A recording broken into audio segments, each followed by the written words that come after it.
Welcome to the session on estimation of wastewater generation. Hi, I'm Karthik. I work with Wash Institute.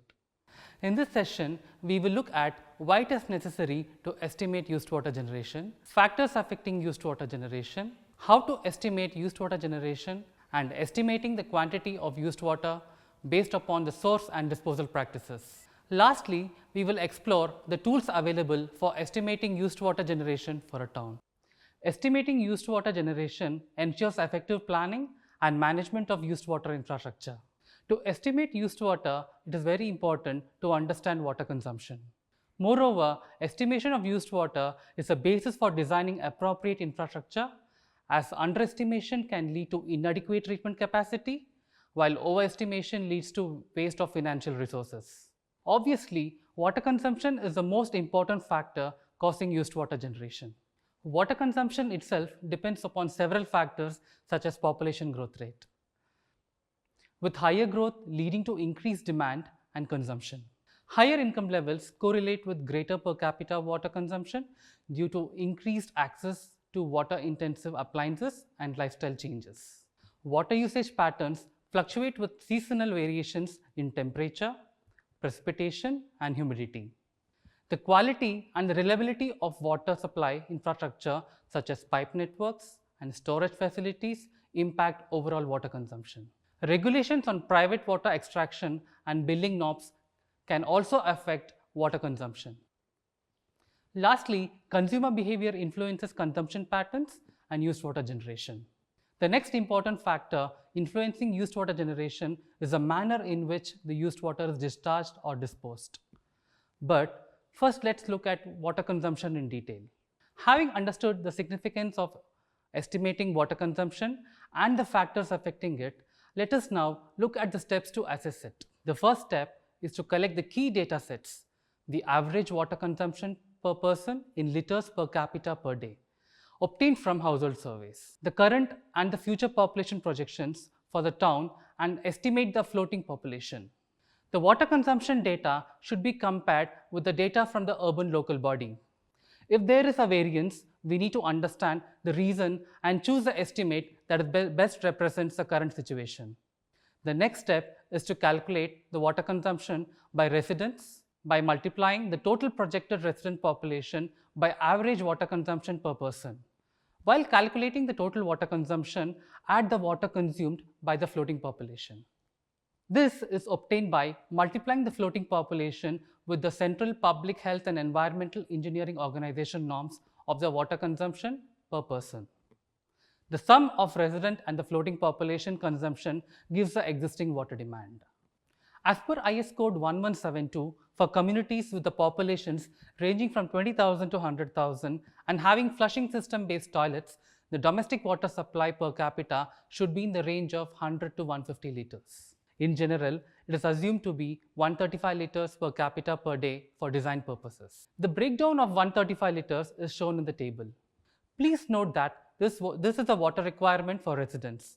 One also needs to consider the demand from commercial areas and institutions while computing the total demand. The water demand of the institutions depend on the type of institution. For example, in case of hospitals, it depends upon number of beds, and in offices, it depends upon number of staff members.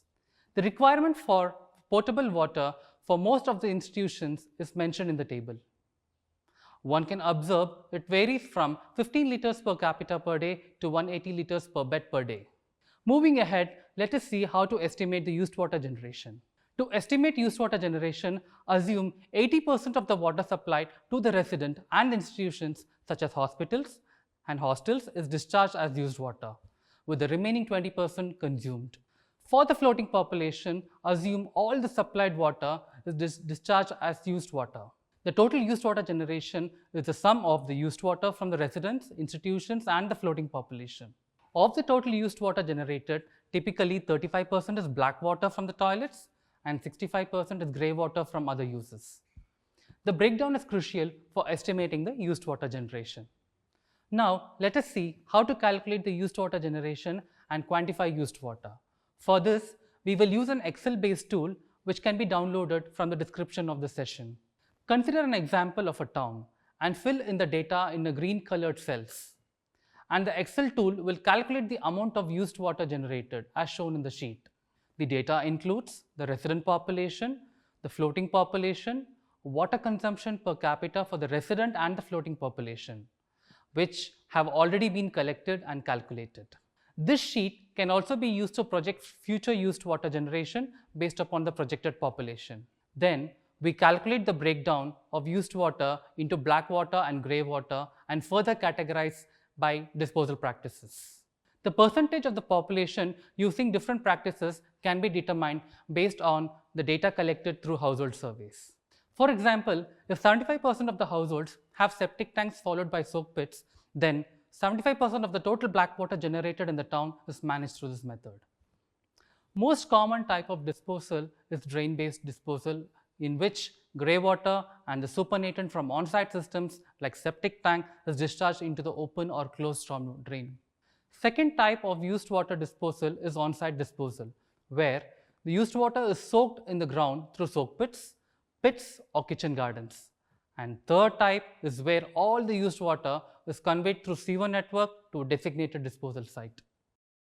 In a town, multiple used water discharge mechanisms such as these can coexist. Now, calculate the total used water managed through each disposal mechanism using an Excel sheet. Also, check the breakdown of various disposal mechanisms on the graphic, along with the final destination of each mechanism. For example, used water from kitchen gardens, soak pits and pit latrines infiltrates into the ground. A small part of the used water flowing in the drains also leaches into the ground, while major part ends up in the water bodies. The calculated volume of used water should be validated with the volume physically measured. Having understood how to quantify used water, let us move ahead to see the expected outputs.